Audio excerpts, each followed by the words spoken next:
Hey everyone, welcome back to the channel. Today I want to talk about a topic that affects every single organization, business or team out there. The difference between being a leader and being a leaner. And trust me, this is one of the most critical and often misunderstood concepts in leadership. So if you're ready to level up your game, stick with me for the next minutes.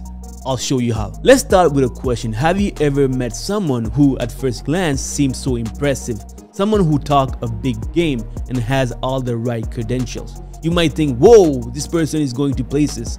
But when you find out they've been stuck in the same spot for 10, 20, or even 30 years, why is that? Is it because they're not talented? No.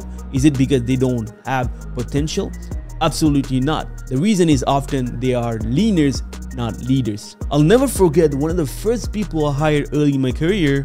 Let's call him Mike. Mike was smart, charismatic, and full of great ideas. On paper, the perfect person for a leadership role. But here's the thing, every time a challenge came up, Mike leaned on me for answers. He'd ask, what should I do? Can you show me how?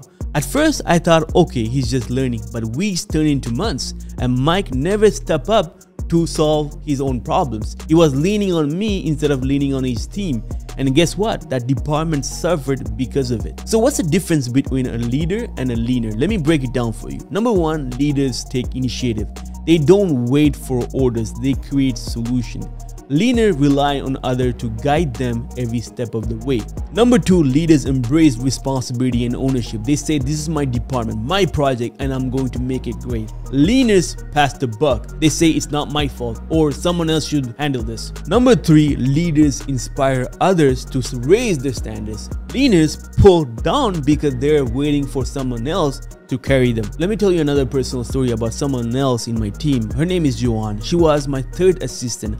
And as you know, being an assistant to me is no small task. My assistants are the backbone of my business. They handle everything from scheduling meetings, sending out bills, solving administrative problems. In short, they create the space I need to focus on solving bigger and strategic challenges. When Joanne joined my business, she didn't just treat it as a job, she treated it as a mission. From the very beginning, she was someone I could count on. She quickly understood the ins and outs of my business, and before I knew it, she was running everything needed at a lightning speed.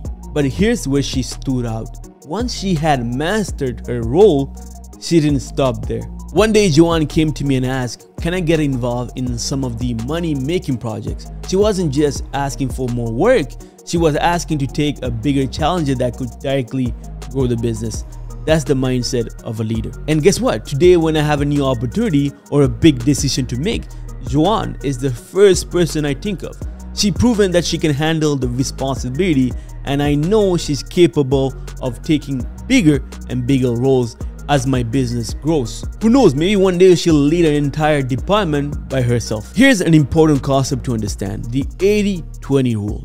In any organization, 80% of the people are leaners. Yes, leaners. And 20% are leaders. But here's the catch, even within that 20%, there's another 80-20 split. Only 20% of those leaders are true top tier leaders, that one who go above and beyond to take ownership and drive results. So the question is, where do you want to be?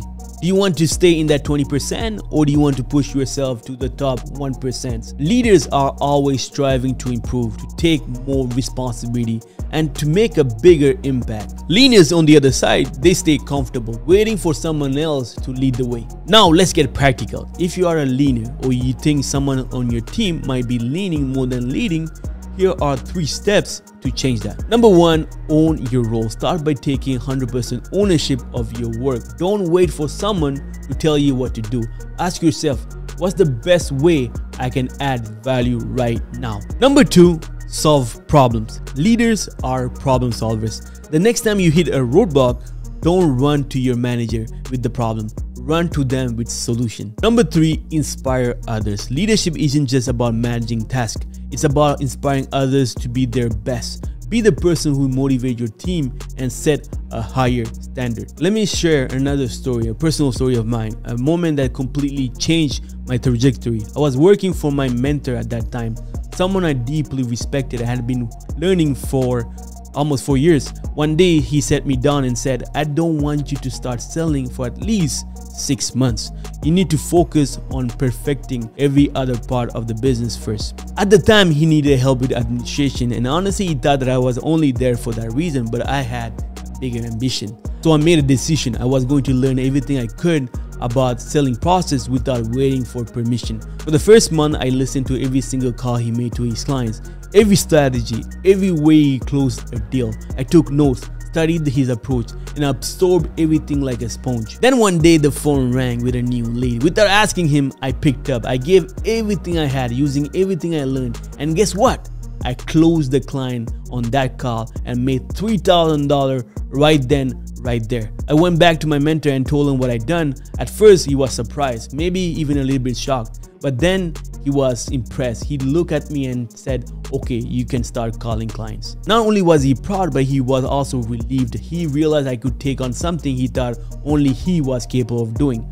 From that moment, I wasn't just an assistant. I was a contributor, someone he could rely on. That experience taught me one of the biggest lessons in leadership. You don't wait for permission to lead. You step up, take responsibility, and prove what you're capable of. And that's, my friend, what separates leaders from leaders. A leader will have waited those 6 months, doing only what they were told.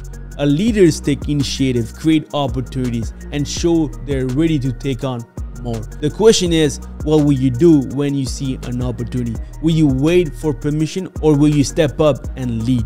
So here's my challenge for you. Take a hard look at yourself and your team and ask yourself, am I leading or leaning?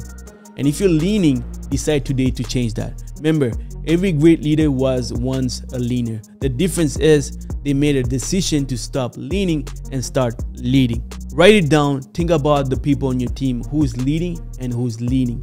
And more importantly, how can you inspire those leaners to step up and lead? That's it, my friends. Thanks for spending time with me today. If this message resonated with you, do me a favor, hit that like button, subscribe to the channel, and share this video with someone else who needs to hear this. Let's build a world full of leaders, not leaders. I'll see you in the next video.